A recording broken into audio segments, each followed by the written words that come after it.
Pat, thank you very much.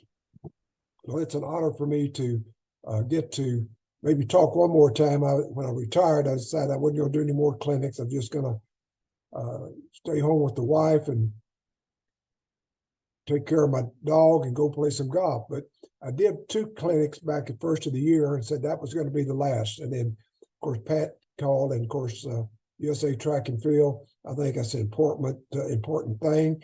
I think coaches need to be aware of any trends that are out there and any ideas that we old coaches can give them. We want to be assistants to them, because I know I was helped as a young coach, and I want to continue to do that as long as I can. So trying to decide what to talk on, of course, we're going to talk about the 400 naturally, and my ideas concerning the sport. And I told Pat he won't know about presenting some notes. And I said, well, all you got to do is Google me on your iPhone, and you can find everything I ever said. I didn't ever submit it, but it's there. But I will be hitting most of the things that probably a lot of you already heard, but I'm going to more or less tell you why I came about those things and why I think it's important. The topic of today, I tried to think what was going to be something that it would be interesting instead of just saying 400 training. So when I was asked to submit a topic, I got to thinking, well, I wanted to do something that's what's fact and what's fiction. There's so much out there in track and field. It's even shocking me today that we have so much information available, and yet we have coaches, and a lot of them are young coaches, a lot of them are getting a lot of exposure and selling a lot of books and doing a lot of videos and going to a lot of clinics. And really the information they're putting out, I do not think it's the right information. I think that anybody wants to promote their training program, they have my best wishes and get after it, because I don't know what's going to be here tomorrow. I've never said that my program is the way to do it. I'm just presenting it, and if you like it, use it. But I've always felt the end, but one thing worse than an athlete not having a coach, and that's having a bad coach. And in some cases, there's some bad coaches out there. One of them particularly has taken shots at me. Why, I don't know. I'm a 90-year-old man, and I think my record speaks for itself. But when somebody comes online, I don't do Facebook. My wife does, and my kids do, and my grandkids, and they're always telling me, and I say, ignore it. But it's to the point it's hard to ignore when somebody says that your training program that you spent 60 years developing and had reasonable success, I would think, that it's hurting the high school 400 training. And this was actually being said on Facebook by one particular coach that my system is hurting high school athletes because it's too hard. Well, that's like a baseball coach saying, son, you're having a hard time getting that ball over that 19-inch plate. I think we're going to move it out to 30 inches because it'll be better for you that way. The same thing happens in the 400. If there was an easy way to do it, I would have done it 60 years ago. There's no such thing as an easy way to run the 400, the 800, the intermediate hurdles, or even the 100, 200. It takes work. It takes dedication. So if you're looking for a gimmick just to get your athletes out on the track, and one of those gimmicks is just to make your workout so easy, don't do any over distance work, don't do any aerobic work, then you'll have 400 people. Yeah, you'll have 400 people. You won't have many champions or many winners. Take it from me. So that's kind of got me fired up. And a couple of years ago, I had a gentleman call me from Indiana, a former high school coach, a successful one in the state of Indiana. He has his doctorate degree, and now he's in administration. That's Derek Lanninger. And Derek, I didn't know. And he called me several times asking me information concerning my training. And he said he'd been using it for 20 years. Well, I thought, well, you guys been using it for 20 years. He's still asking questions about it. I guess that's good. I guess that's bad. And we would visit on the phone. Finally says, do you mind if I come to Waco and visit with you? And I said, come on. Well, he came and he stayed a week, and we ended up co-authoring a book. It was his idea the whole way to take our 400 training that certainly I designed for the university level kids, because that's what I'm coaching in the professional kids. But I've had thousands of high school coaches that have used our system. And I have to admit, they would call me and say, Coach, can I ask you a question? And I would say, well, you got to adjust it this way. You've got to do that. It's all the same. But I don't expect your kids to be able to hit those times that I have presented in these programs. I was designed for the university kids. And they have used the program. And I've had coaches come up at every clinic I've spoke for the last 50 years telling me what success that their kids have had using my program. So I felt good about it. But I thought Derek's idea of getting a book out that would present 400 training, give all the history of it, go through all the workouts that we do, and then in each chapter would state how this can be adjusted to coaching the high school track as well as the university or professional kids. And we came out with it, and it's been very successful. I don't make a cent off of this book, so I'm not hustling the book. I just want to get it out to as many coaches out there because it's the best 400 single book knowledge that I've ever read. And I'm proud of it. And I know Derek is proud of it. He was a lot smarter guy than I was. And I just did a lot of talking and we together put out a book. And I'll show it to you right here. You can get it on Amazon. And as you can see, the title is Breaking Down the Wall. And that's in reference to running through the magic figure of 40 seconds when you go into lactate buildup. And that's the whole secret of running the 400 is being able to how long you can sustain your run through that buildup of lactate. This book will tell you everything about that. So if you're interested, it's on Amazon. It's not very expensive, and it'll go to a good cause. But mainly, I want to get it out to as many coaches out there, both high school, college, junior high school, whoever, because I think you'll benefit from it. So let me back up a little bit. In my early coaching, and if you would even Google Clyde Hart 400 training back in 1970 or 80, it's on the internet. You can see that a lot of it was entitled percentage training because that's what I started off doing my workouts based on those old charts that we would see in every coaching manual that ever was put out in my early days. You'd have that magic chart. It never told who came up with the chart. There was only one of them available, and it had every event there, and it would tell you. And the 400, it was 90% anaerobic and 10% aerobic. So basically, only 10% it was said was used in the energy supply in running the 400. And it would go up the scale. It was 66-33 on the 800, 50-50 on the 400, and so on. And so I based my training on that. All season, I would go more heavily towards the aerobic, but as the season got there, I would make sure that we were doing about 90% anaerobic and only 10% aerobic. And we had success doing that. I had a national champion in the 400, Ray Pierre, that was in that system, because I think I really went over that 10% a lot of times. But basically, that was what we were set on. Well, because of Michael Johnson kept getting hurt. Michael was the biggest kept secret in America for a long time. His freshman year, although Michael never ran the quarter in high school, except only his high school relay, he ran the leadoff leg. I can't find anybody that ever timed him. They don't know. But he was primarily a 200 runner, was second in the state meet in Texas, ran 21-1 in the 200. But I knew Michael had a lot of potential. He could help me on my short relay and help me, I thought, eventually on the 4x4, because if he was willing to work, he'd take a kid that could run 21 seconds in the 200. He can run a good quarter if he's in a proper training system. So I recruited Michael. And he only ran 2 quarters the whole time at Baylor. Most of his 400 was run after he got out, and we decided it was time to start switching and doing both the 4 and the 2. So he was primarily and was an NCAA champion in the 200. At the same time, I had a gentleman named Raymond Pierre that won the NCAA in the 400 that was Michael's teammate, 44-second kid that had been 5th place in the Texas high school meet at 47-2. But backing up, so starting Michael as a freshman, he ran on his 4x1 relay. He was our best 200 runner, set our school record his freshman year. First race he ever ran 20.40. And he ran on a leg on a relay. Well, my gosh, I recognized early in his freshman year, the kid was running 43 legs on a 4x4 relay. I mean, it wasn't unusual to see a 43.9, 44 flat, 40, oh, Michael. So I knew we had a gem, but we kept him there. And occasionally I would say, Michael, are you ready to run a 400? And, well, not yet, coach. But he did run 2 of them. Both of them were pretty spectacular when he ran them.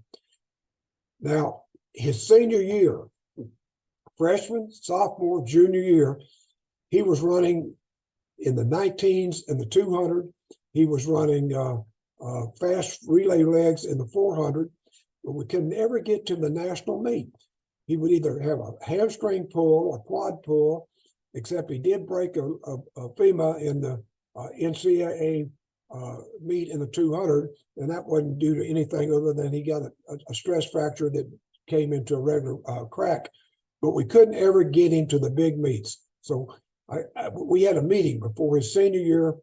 Said, Michael, the number one thing is we got to get you to the big national meets. You're too good not to be recognized in the national championships. We got to keep you healthy. And I said, the only way we can do that is that we're going to have to do several things. One of them was going to have to get in the weight room and do more weights. And he realized that. He wasn't really sold on weight work. And I said, you're going to have to get more flexible. That'll help prevent some of those injuries. But then we're going to have to slow down your training. So what we're going to do, you're going to sacrifice some of your early meets in 1990, his senior year, and we'll just keep you on the more fall workout, which were more heavily aerobic and less anaerobic, as most off-season work is done. And so we're going to change over in April. You're going to run through March. You're going to run through the indoor season. And somewhere in the middle of April, we'll magically make the switch and you'll go back to your more anaerobic and all things will be great. Well, when April came around and we had our meeting, we both sat there and we said, well, Michael, what do you want to do? Coach, I don't think we need to do anything. I said, you're exactly right. He just run the fastest 400 in history in early March. He'd run an unbelievable 200. He was running better than he'd ever run, yet we were doing more volume, taking shorter rest, just doing all-season type work, doing more aerobic. And I thought, well, let's stay with it a little longer. Well, the rest is history. We never changed for the next 15 years. That's what we did, and that's what Jeremy Wariner did, and Sanya Richards-Ross and Darrell Williamson. We had been good in the 400. I'd had NCAA champions up to that point. I'd had several. We had won the relay. At that point, before we switched over, we don't won the 4x4 relay maybe once or twice. After that, we won it over 20 times, the NCAA 4x4 relay. So we kept with Michael's program, and then we switched the whole team over to doing more aerobic. Now, everybody thinks, well, you mean you sacrificed your speed work. We didn't sacrifice anything. We still did our speed work. We just didn't do it at the degree. We didn't run all-out 150s. We didn't run all-out 200s or 300s. We ran fast 60s. We ran fast. You hit top speed at approximately 6 seconds in that range out. After that, it's endurance. Well, so why do you need to run full speed much further than that? When you can run slower, get more volume, and develop that endurance that will carry you to the end of the race. I tell people in textbooks, you will see that 400 always is said to be an endurance sprint, and that's true. But basically, the 100's an endurance sprint. The 200's an endurance sprint, because no one is running faster at the end of the race than they are at midpoint in that race. So those people that are breaking away, you could throw in a 50-yard dash or 60 meters, a blanket, and the best sprinters in the world, there wouldn't be an eyelash difference in them. Move on down 40 more meters, and there's a separation enough that you can decide most of the time who wins and who doesn't. It's hard to tell closer. What happened? Did that guy all of a sudden get faster? No, he was stronger. He had the endurance to run on through. And that's what it amounts to. You've got to develop speed endurance. And the only way you can do that is to, and I found this by just experimenting and talking to other coaches and doing like we all do, try to do as much through the scientific research tells us. We know that there's a magic figure of 40 seconds that research tells us that lactate, for example, forever I use Jim Bush's, and I think Jim Bush, UCLA, I would put him at the top of the list as being one of the all-time great 400 coaches. He was a tremendous coach. I stole for him. I talked to him. I did his stuff. But one thing I found, and I would tell Jim this, and he probably would laugh about it, we would run 300s, and we would think that's a 400 workout. Running a single 300 meters is not a 400-meter workout. You say, well, I don't understand. Any medium class sprinter is going to run faster than 40 seconds for 300 meters. I mean, so you're not ever getting into lactate buildup. The only way you're going to do that now is back up, take 5 to 10 minutes and run a second one. Now, that second one, you're going to go into lactate buildup. And then if you take a third one, you're going to build up even more.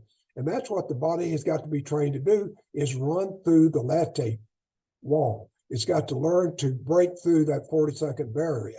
And that can only be done by work. You can't do that running 50-yard dashes repeated. You can't do that but one way. And that's put the body through that stress, and the body will adapt and learn to shake off that lactate buildup, and you can develop your system that way.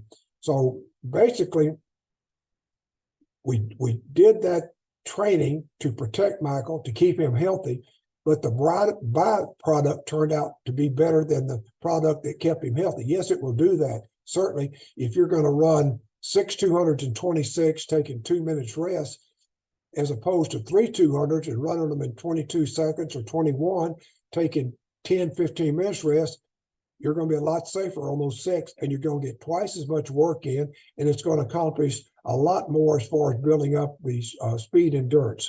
So our speed work was developed in drills such as what I call the speed maker, which we would sprint hard, all out, 60 meters, swing down 40, pitter-pat, turn, and do continuous until we did 6 of those type sprints, about 520 yards when you go around a football field, sprinting 60, coasting down 40, jogging. But you're sprinting when you're tired. And that's what I feel like you've got to do. And that's what the basis for speed endurance amounts to. So basically, my message to coaches, if anything, folks, I know we all like speed. We like to watch things that are fast. But somewhere down the line, you got to understand that science tells us that you've got to have more aerobic capacity. Think about a car race. You got 2 identical race cars in the Indianapolis 500. The drivers are the same ability. The car's got the same ability, same motor, same tires, but there's one difference. One of those cars has got a 20-gallon tank and one's got a 30-gallon tank. Which one's probably going to win that race? There's no doubt who's going to win the race. The one that doesn't have to have the pit stop to refuel. And that's exactly what happens in running the quarter. That runner out there that has the highest capacity for his oxygen uptake, he will be delayed going into the anaerobics system. Your body's going to switch gears. It's only going to switch when it's needed. Now, you may be at the 300 mark, you may be at the 310 meter mark, or it could be at the 350 meter mark. The further you're down the track, the better opportunity you have to win the race and to run a good time.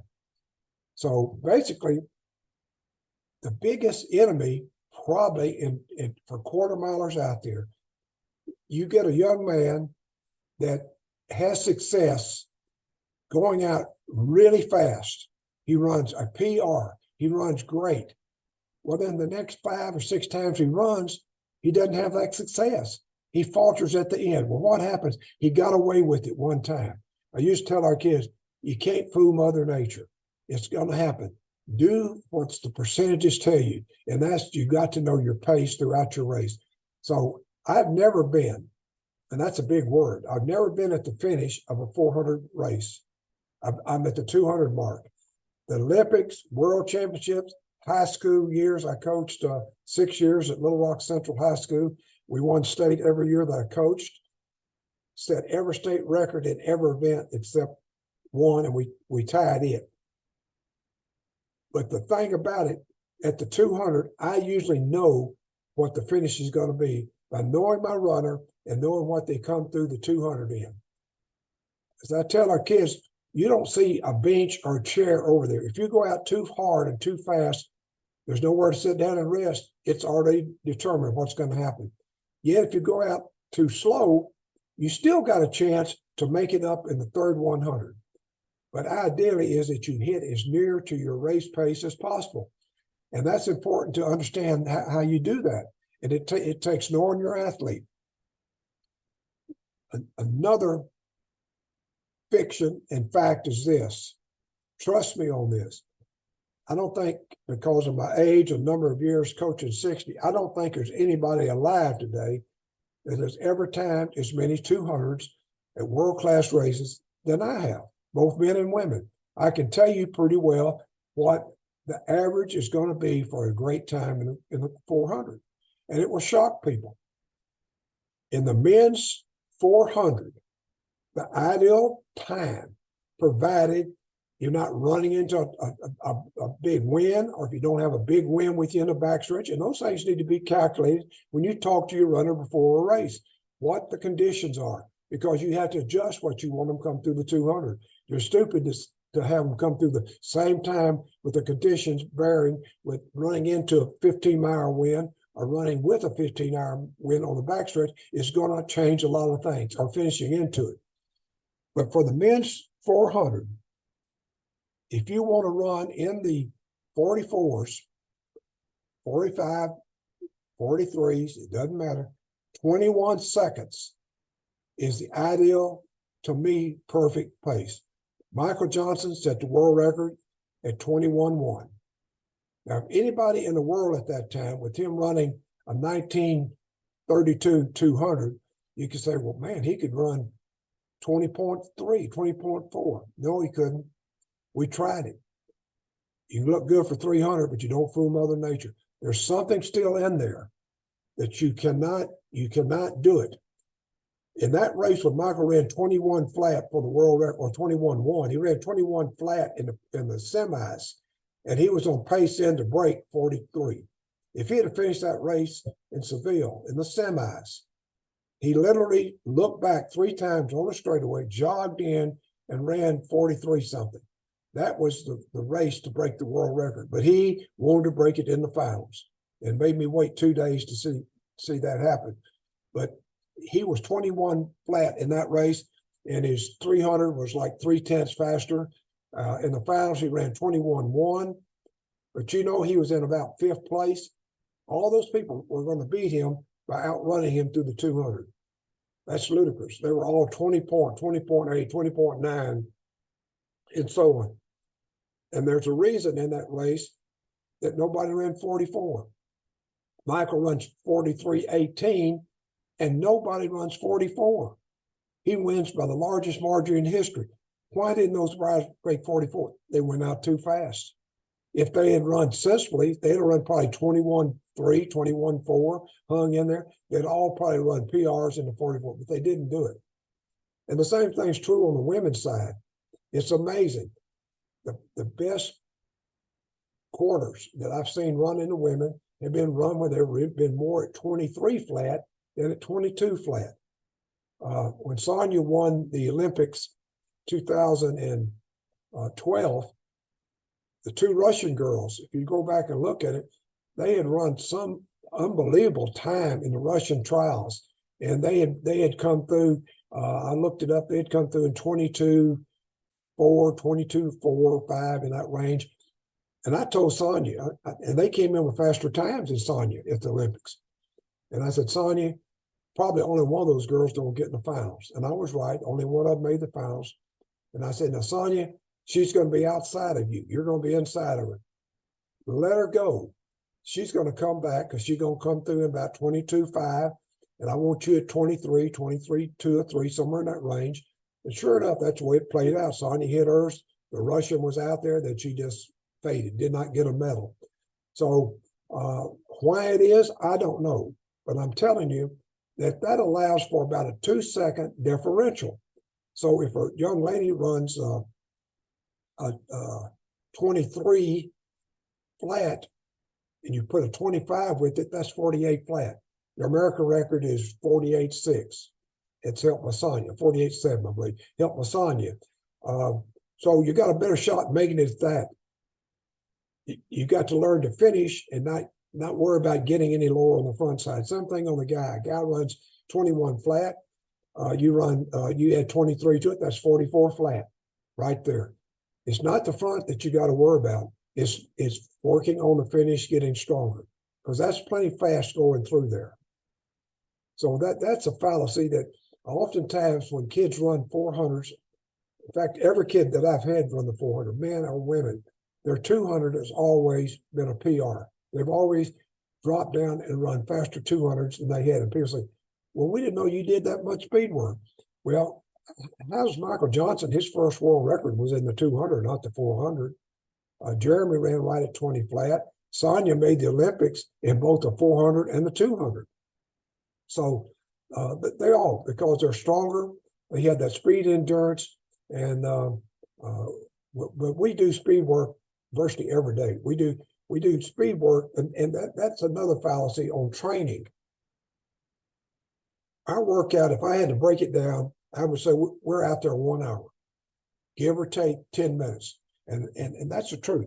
Now, that doesn't count the weight room, because that's usually done after they get through 2 days a week in the spring, 3 days in the week in the fall.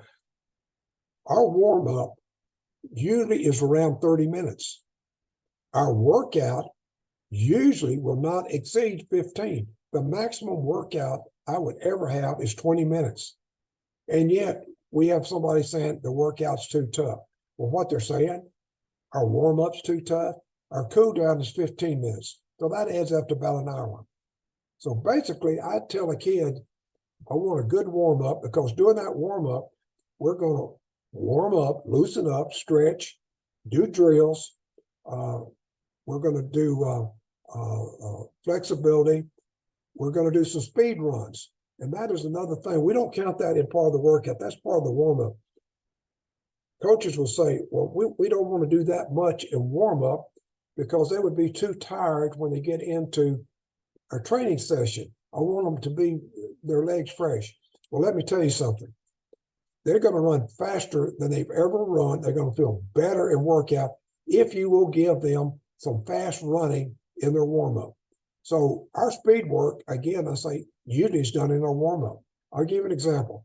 Kids will go out, we'll do our flexibility. We've gone to active flexibility instead of static, which that's another big change. We found out that static stretching is like a rubber band. You get stretched and then it tightens back up. You do more active flexibility, running, stretching, then you're going to get a lot more out of it. We will do stride rate drills. We'll put our little sticks down on the track. They'll come through those 60 meters, 4 to 5 of them, quick action. Half of them are short steps. Then we increase it out. We do that.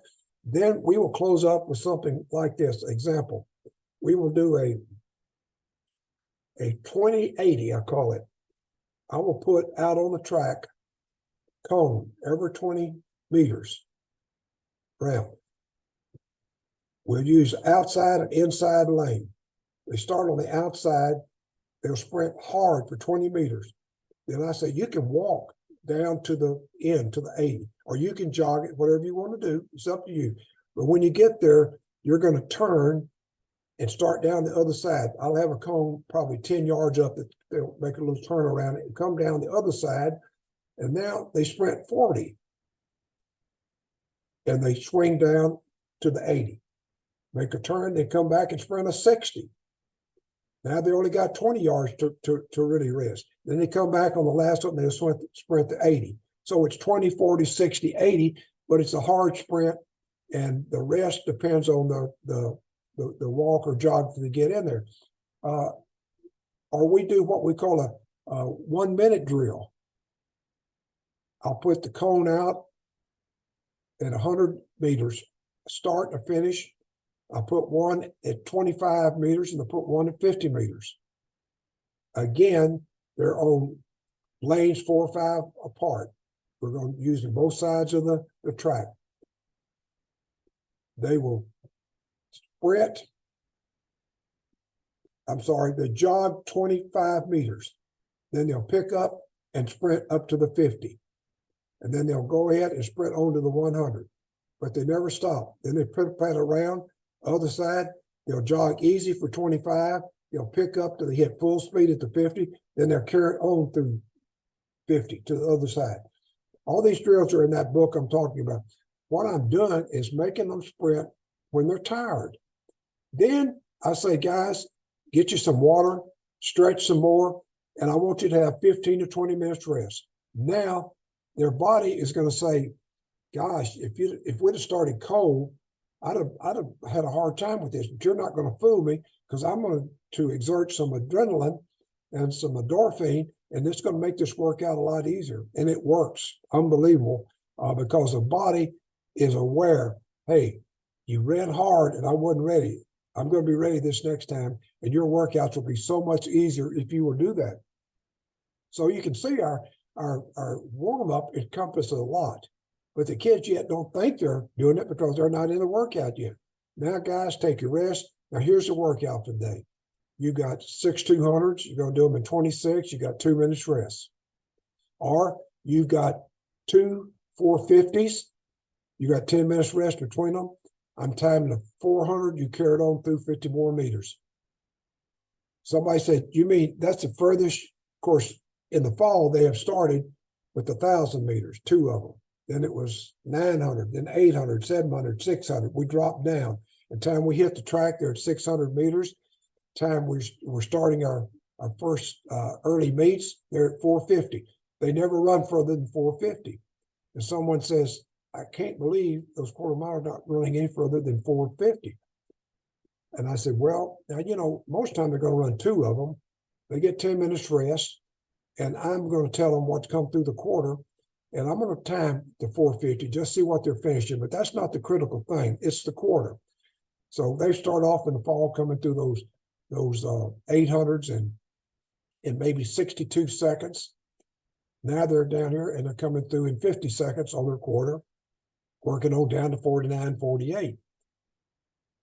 But the problem is this, that if you're not careful, people, I'm not trying to make half milers out of these quarter milers. So that's why we stay at 450.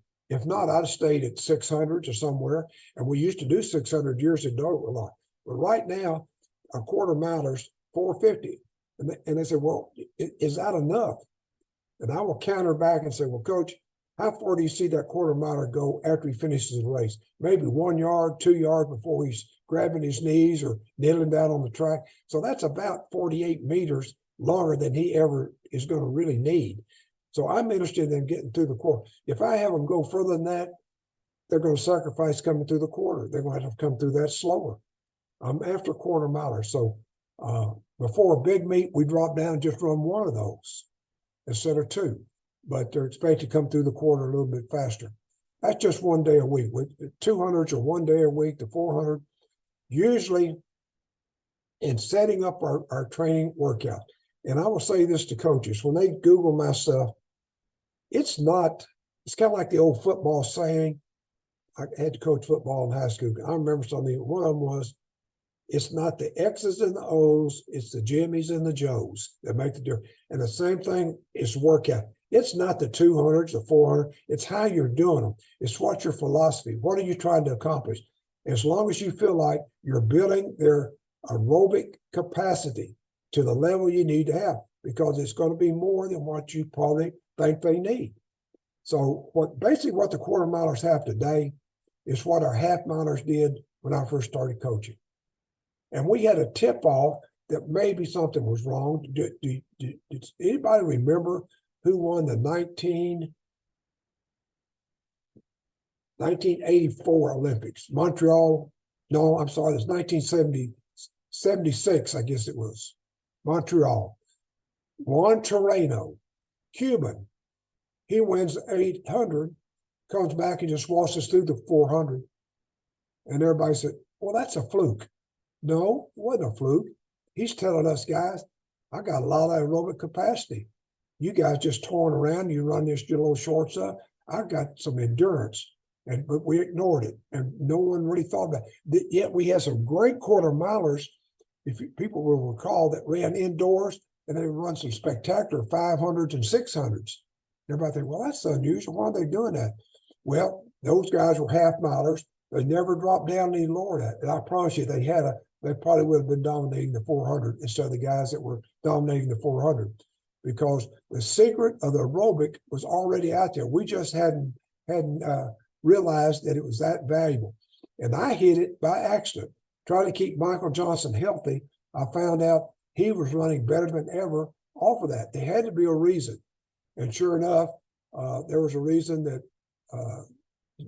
I had two college kids, a sophomore and a freshman. They just finished their freshman, sophomore year. They got gold medals at the Olympics.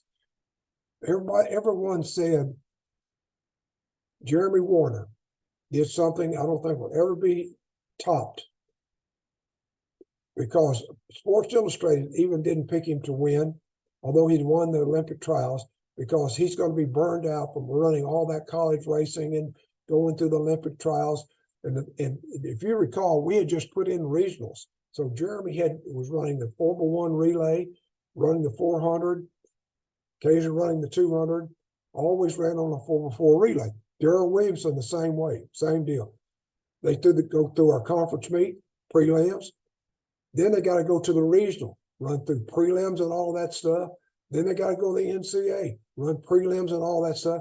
Then they turn around and got to go to Olympic trials and do all that. Everybody says, oh my God, look at all that stuff that they've done. They're just wore out. They can't do it. Well, both of them make the Olympic team. Darrell missed making the top three by just an eyelash, but he anchored the winning 4x4 relay. How did that happen? Well, let me tell you, not only did Jeremy Wariner, contrary to Sports Illustrated saying that the collegiate season was just too long and too hard and that he wouldn't be able to do well in the Olympics, what happened? Well, not only he got the gold medal, he PR'd. He ran 44 flat. Again, after all that running, yes, because, see, we reloaded. We had about 4 different seasons in there. I have a philosophy, never have our kids go longer than 3 weeks without slowing down, reloading, getting a little bit more aerobic running than we normally do, and then tune back up and run again. And I learned a lot of that from a friend of mine who has climbed Mount Everest a dozen times. He leads groups up there. But the first time he did it, I had him carry a Baylor jersey, and I've got a picture of him standing on top of Mount Everest with the Baylor track jersey. I put it in my medium guide, but I visited with him a lot about the training, because oxygen is so important to those guys and how they get it. And he said, what's critical is you got to reload. I thought, you got to reload. Explain. He says, Coach, time I climbed Mount Everest, I've climbed it 4 times. I said, explain. Well, we go to base camp 1. And then we go to base camp 2. Then we come back to base camp 1. Then we go back to base camp 2. Then we go to 3. We keep going back and up, reloading, getting our body used to the oxygen deficit that we're going to fall into. And we call that reloading. And I said, well, the same thing could be true with our athletes. You can't just figure, well, you've had this training and now you're running. It's like putting money in the bank. And I use that with our kids. Every workout, if they have a good one, say, guys, you had a good payday. You put a lot of money in the bank. That's going to keep you going bankrupt at the end of the year. Now, let me back up at that statement. Another reason that I wanted to give my little talk today and emphasize so important to get the aerobic work and learn to reload your kids. This last Olympics, it broke my heart. Why did it break my heart? How many gold medals did we get in the Open 400? 0. In my lifetime, I can't remember that. We did not medal in the 400. Yet we won the 4x4 relay because we have such great depth. We're going to do that. Now, you look back at the NCAA and at the Olympic trials, we had kids run 43 and 44 flat or whatever. The same people, what did they run in the first round at the Olympic Games? 45. Didn't make it even out the next round. That's wrong. I asked myself, I know the answer. They weren't reloading. They kept themselves fresh, doing a lot of sprinting, getting ready. They were out of gas. They were like that car with the 20-gallon tank. They were empty. It was obvious they were empty. You can't do that. You have got to back off. That's why I make a point to go. I went with Michael and Sanya and Jeremy and Daryl, all of their big meets, to make sure they were trained. And I was shocked to go to the warm-up track where we were working, because we didn't run until Saturday. This was a Monday or Tuesday. And I'd go out, and these other athletes that they were going to run against, they're out there, they're jogging, they're stretching, they're listening to their music, and then that's it. They're keeping fresh. Well, all they were doing, they were taking money out of their account, and they went bankrupt early. And we had some quarter milers go bankrupt at this last Olympics, and we don't need that to happen. I look around at the high school kids today. Are we having any high school kids run 44, 45? I can remember 25 years ago, a kid or two run 44. There's something wrong. If it's a fact that maybe we're preaching, well, the 400 is too hard, we can do it an easy way. Folks, if it was easy, that track would not be an oval. It would be round like a wishing well. You could just wish yourself that you're going to be good. It doesn't happen. You've got to train the body, and the only way the body can be trained is by doing the proper work. And so hopefully you can take that, and you don't have to use Clyde Hart's workout. Just use my philosophy and put it to work. What we've done is similar for the last 60 years, except I have adjusted and adjusted it, and worked that percentage down from 90 and 10 to 60 and 40. And it wouldn't surprise me if it doesn't need to go even more aerobic. I don't know yet, but I know this, that works, and that to have success, you're going to have to do that. Now, I've talked for about 45 minutes, and I may have rambled around, but I want to get some things off my chest, because that's the biggest thing that worries me, is that I have to tell you all the story. It's one of my favorite, and people kid me because I say this is a true story. They know I'm fixed to tell them a story that's not true.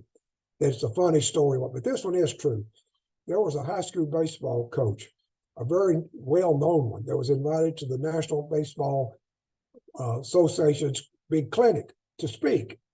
And he came on stage, and he was wearing around his neck home plate. And he started his talk. And there was a murmur in the audience, and after a few minutes, he just stopped and said, okay, there's an elephant in the room. You wonder, why have I got this home plate around my neck? Well, what I want to ask y'all is there any Little League coaches here? And a few, he said, okay, how wide is home plate? After a while, somebody said 19 inches. Correct. He says, is there any high school coaches? Raise their hands. How wide is home plate?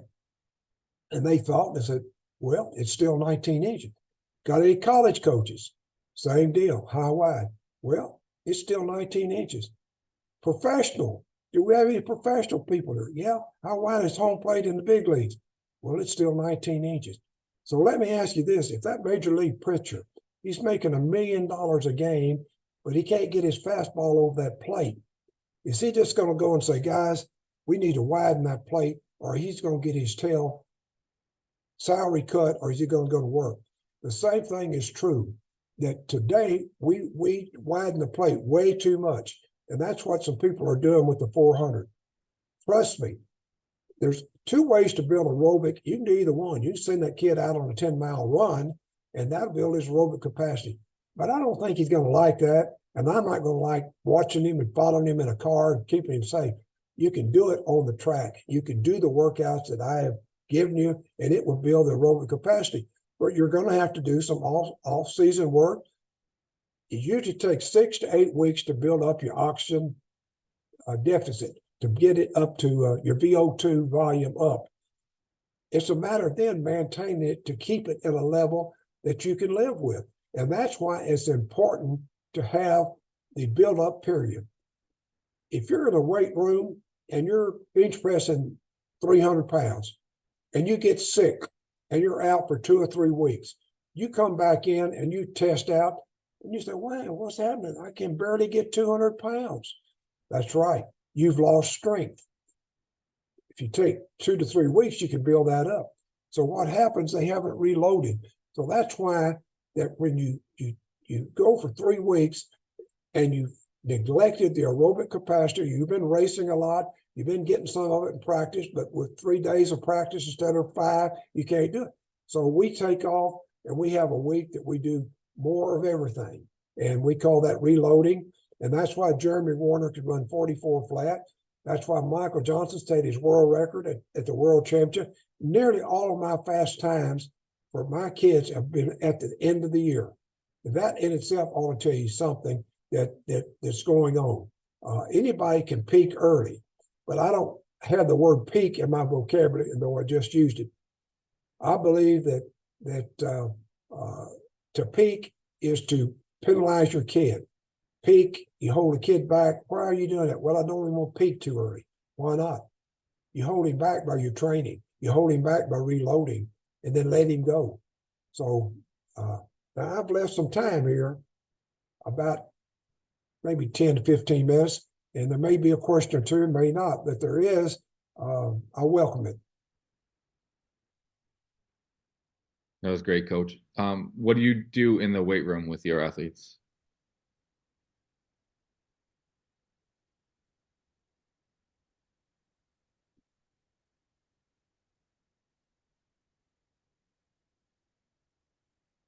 Coach, you hear me?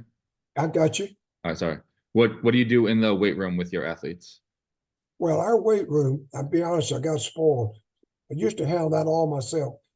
In the latter years, all of our weights had to be done in the weight room under the recognized weight.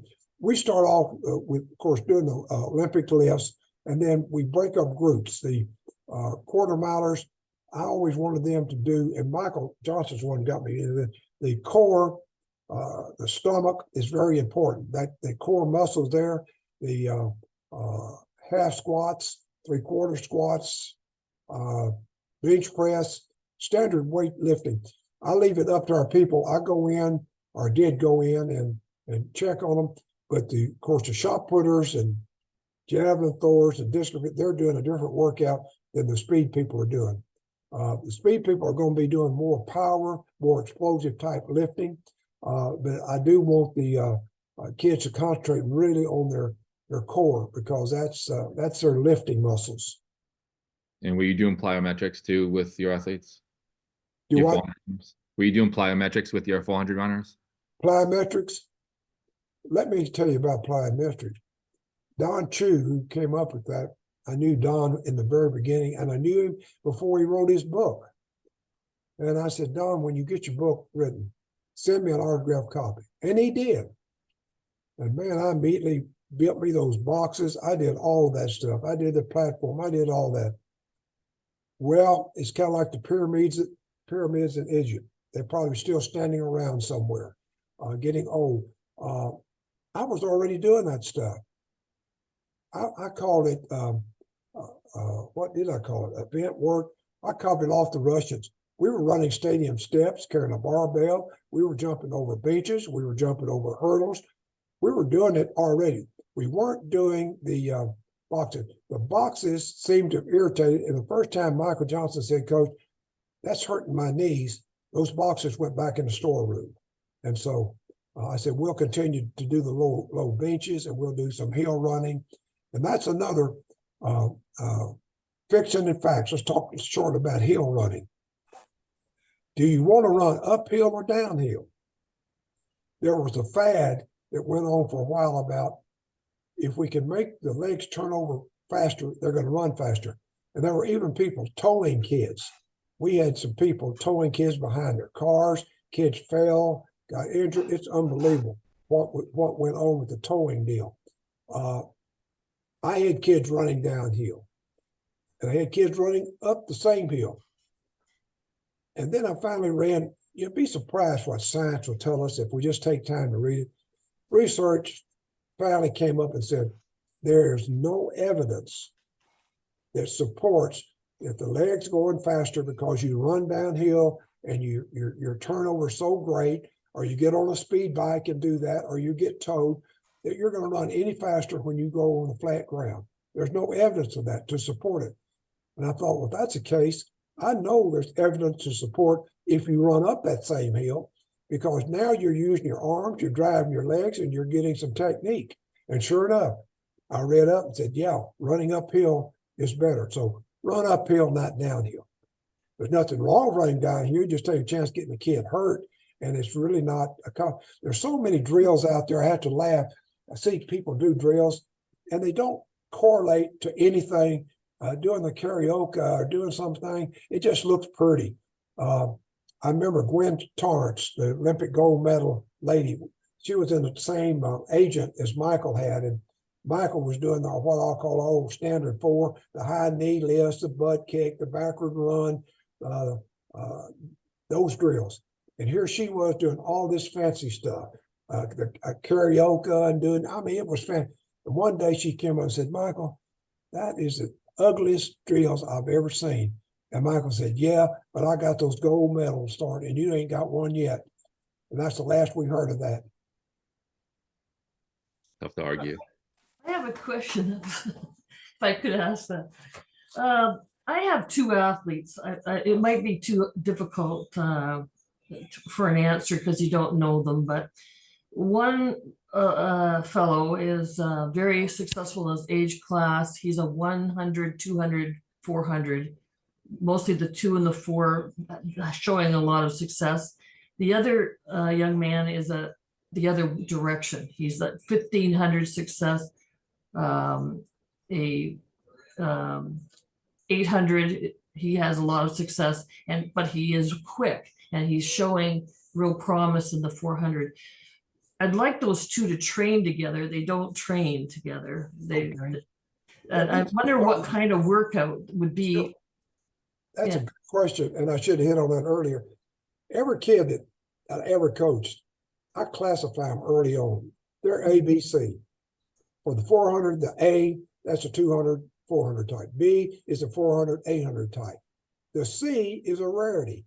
I only had one in my lifetime, so I had to put C. They could run the 2, the 4, and the 8. A kid named Mark Collins, a little 117-pound white kid that made the Olympic trials finals in 1976 in the quarter. But he could run a sub 150 half. He could run 20 point in 200, and he ran 45 high in the 200. It's amazing. But again, answering your question, so what's important about that, you're going to train those a little different. It may look the same, but that kid that's going to be your B type, your 408, you've identified him, he's a 408. Mm-hmm. For the 8 guys are running 6 200s that day, he's running 8. Where they're running 2 450s, he may run 2 600s. Mm-hmm. So the principle is the same. You're getting but he's getting more aerobic because his percentage is higher. To run the 8, if the quarter milers now are 60-40, his has got to be close to 50-50, probably what the miler used to be. Yet he could come back and run the quarter, because on Wednesday, and I didn't get on there, Monday, Tuesday, volume 200s working down to, we start with a large number, and by mid-season, we're running 5 to 6 to 4 200s. Tuesdays is the over distance day, and we've worked down to where we're running those 450. Wednesday is my event day. That's my play date. They become a quarter miler. They're going to run event 300s where I break it down, where they're running out fast, slowing down, picking up on the curve. So on that day, that kid would do a half miler workout, where the others are doing a quarter miler. So he trains with them Monday, Tuesday, with just a little bit more of the aerobic than the quarter milers got. But on Wednesday, let him be a half miler. Thursday is our speed day. We're on the grass usually. We're doing repeat 100s, or we're doing speed makers or whatever. So yes, but you need to classify kids, because it's amazing how they get misclassified. So the answer is pretty simple. You just have them do the same thing, except if they are a high volume needed one, such as a half mile type, you're going to have to do a little bit more aerobic.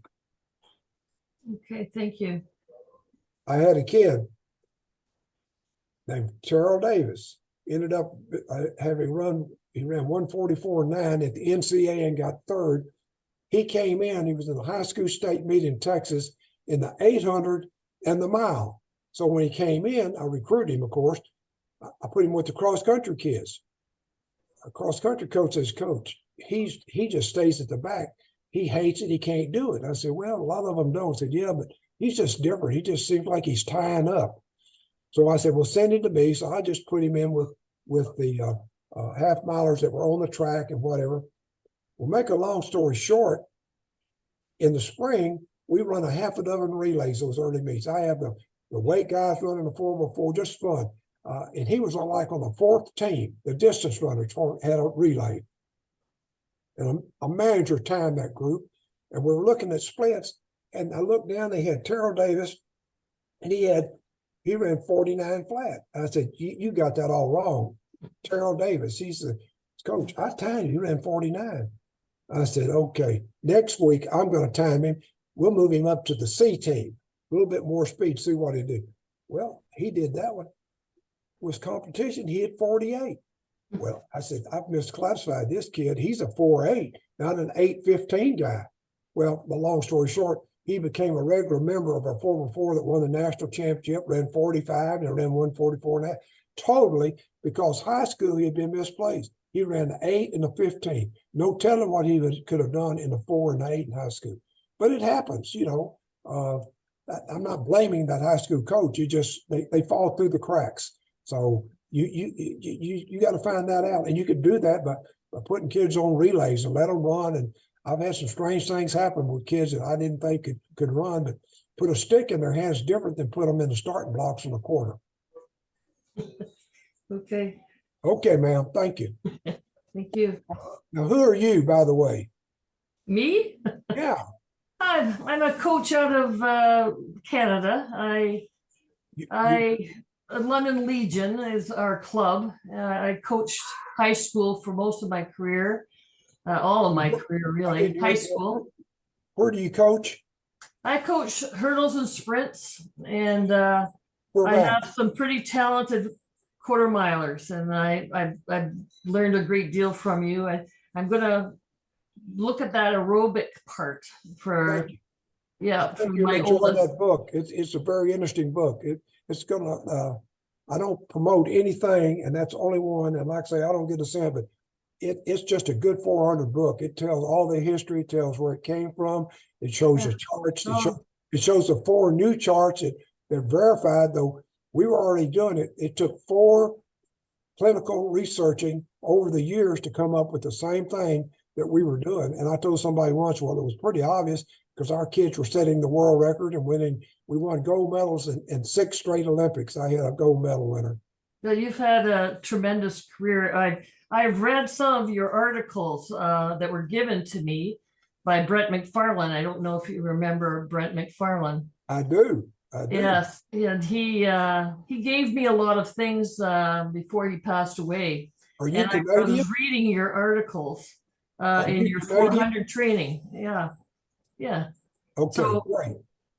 So anyways, I still have them all, and I've read them, but I'll get your book. You can get it on Amazon. I will. Yeah. You'll have that old high school principal. This guy's a high school principal. I know elementary school principal. So he's the one getting the money, but I want coaches to have the book. Right. Okay. I will do that. Thank you very much. Have we run out of time? That's it. If no one else has any questions, that was perfect. I'll take any questions. I don't have anything else to do. Coach, you touched upon it briefly. Can you describe like a typical week, like say do speed day on Monday or Sure. aerobic capacity work? Yeah. Yeah, and it doesn't have to be this way, except I suggest that these 2 workouts, the 200s, that we start early in the year. The whole principle of that thing is we start out with the volume. You can start with 12. We start with 16. My scientific approach is whatever number you start with, you start with 12 of them, the guys are going to run 32. If they're going to be 11, they're going to run 31. The women, I add 5 seconds to it, okay? And then we work down until they get to where they're always getting 2 minutes rest on that. And so it's a reward as they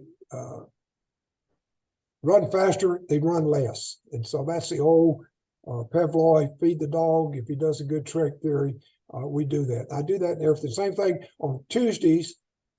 Mondays are the 200 days. Tuesdays is my over distance day.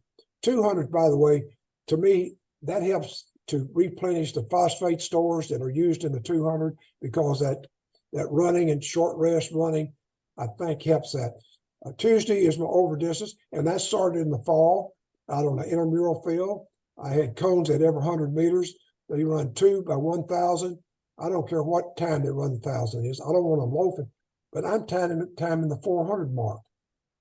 And I'm going to say, guys, I want you coming through the first time to do it. I want you to come through in 68. Ladies, you come through in 78. But finish it up. They do it twice, 10-minute rest between. The next week, I take one cone off, it's 900. I'm at the quarter. You ran through 68 last week, you're going to come through 66 this time. Next week, I take one cone off and run at 800. Now you're going to come through each time. I take a cone off, they're speeding it up through the quarter till they get to the 600. They should be at 60 seconds to the quarter on the 600. Now we're on the track. You can do the whole thing on track if you don't have a safe ground, but we do the early part on the intramural field. And once we get to the track at 600, then it's 500, then it's we can go 500, we can go 550. We can break it down by 50 as you want. But once we get to 450, we stay there, with the exception. If a kid gets hurt early, we may move him up to the 500 for a couple of weeks to get his strength. But 450 is basically, once our season starts, we should be down there. If we start running in outdoors in April, we should be at the 450s. Now, Wednesday is the event day. And it's my favorite day because now I'm coaching 400. We do things like event 300, and we couldn't do a workout without a thing called Coach Beeper. And all that is, you can use a whistle. You become Coach Beeper. I have a timing device. And it used to be just a box with a horn on it and a clock that I got in the pawn shop. I didn't know what it was. I just knew it would time and would let a sound off at the number of seconds I had it set. And I had cones out every 50 meters. If I had no assistance, I coached everything. And if a quarter distance runner had to run repeat quarters in 64, I set the thing at 8 seconds. 8 times 8 is 64. So I'm at the high jump working, and I look up and that distance guy's running. He better be at that cone when it beeps because I know he's on pace. So that relieves from having a manager over timing. That guy he's got 12 of those to do, and he needs to stay on that beeper, and I can check him out. I can be watching. Now, you can do that with your phone. We have an app on there that one of my assistants put it on an app, and it's costs $5. No, I think it costs $1.98 now. We're just giving it away. Those coaches can have it because that darn apparatus started being sold by public, and they want nearly $1,000 for it. And for less than $2, you can go to Beeper on your phone and hook it up and go get an amplifier or hook it up to your speaker system, and you can have every kind of horn in the world. You can set the time on it, and you've got this time. So anyhow, we use that a lot in our workouts, is the automatic timer. So Wednesday, we do that. We do 300s where maybe I hold them back at 28 seconds, then they got to be 40 at the 300. I want 12 seconds around that curve to get used to working on the curve. And then they're going to do 3 of those, except the second one, they're going to go the whole way at 42 seconds. They're going to stay at 28 tempo. But they're going to get 1 minute because now they're going to be at the start line of the 100. They're going to sprint all out 100. 1 minute rest. So what are we working on there? We're working on the finish. You've got them tired by running a 300 for a guy in 42 seconds. For the ladies, we would make that 48, 50 seconds. But they walk over to the starting line of the 100 because it'll be right there by that. And they got to sprint, all out sprint. Then they get 5 minutes rest. They'll repeat the first one where they go slow, 28, sprint the curve. So you're working twice around the curve and one time on the finish, or you can change it up, do 2 times on the straightaway, and that's a drill. We do speed makers, which is probably my favorite, as the name says. But if it's not done right, it isn't good. You can do that. I like to do it on a football field. You can do it on a soccer field. You can do it on the track, and I'll show you. But you put a cone out at 60 yards, at 100, and at the finish of the 100. That's what the length of a football field. But you want a cone at 60 and a cone on the other side at 60. So you're using the hash mark on each side. They're going to start around the goal post in the end zone. When they jog and hit the goal line, they have gone very slow. I say pitter pat. But when they hit the goal line, it's like the starter firing gun. They're sprinting all out for 60. And that's where you've got to be there to make sure it's not a build-up. It's a quick step sprint for 60. Then I tell them swing down 40 to the goal line. Well, they don't know what you mean by swing down. I said, okay, drop your arms and you'll just settle. It's like a boat settling in the water when you turn the motor on. So they settle down for 40. Now they pitter-pat around the goalpost. They're at the other side now. Now they sprint that all out 60. Swing down 40. They do 2 laps of that. That'd be 520 yards, and they're going to get 4 sprints in there, and they're going to be tired when they do them. Now, I give them 5 minutes rest, and we're going to repeat that. Except this time, and it helps if you got somebody helping you. If not, you got to be quick. And I'm quick, I can do it. You got your cone set out again, 60 deal. Except they run the first one 60. The second one, you have moved out to 70. So they're going to sprint 70 and just have 30 swing down. Over here, you move it to 70. Over here, you move it to 80. So when they finish up, they're tired. The first set, it stays at 60-40 on the 4 sprints. The last one is 60, 70, 80, and 90. I said 60, 70, 80, 90 is the last sprint. So that's a good workout. That's called speed makers. You're sprinting and you're getting speed endurance. And I think that's key. And we will do 60s in starts. We will do 60s on the football fields on Thursday. We will do 100s on the grass. So we get those in. But to me, you don't have to run much over 60. That's top speed. After that, endurance takes over. Well, if endurance takes over, let's build some endurance. We can keep doing that and get the little endurance that you get, but it's better to just keep moving and get stronger as you go. So that's speed endurance work. I went kind of fast, but again, it's in the book with diagrams. Just ordered it. Any other questions? No, that's great. I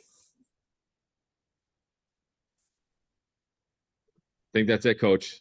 That was great. That was awesome. I appreciate that. I took a lot of notes too. I ordered the book while we're on too. I didn't know you had a book out, so I'm excited to get that. Yeah, I'm gonna get it too. If it's not the best 400 book on 400 training, not because it gives a history how all this happened, and it gives a scientific proof of it, and that's what I want you to see, and that's what's important.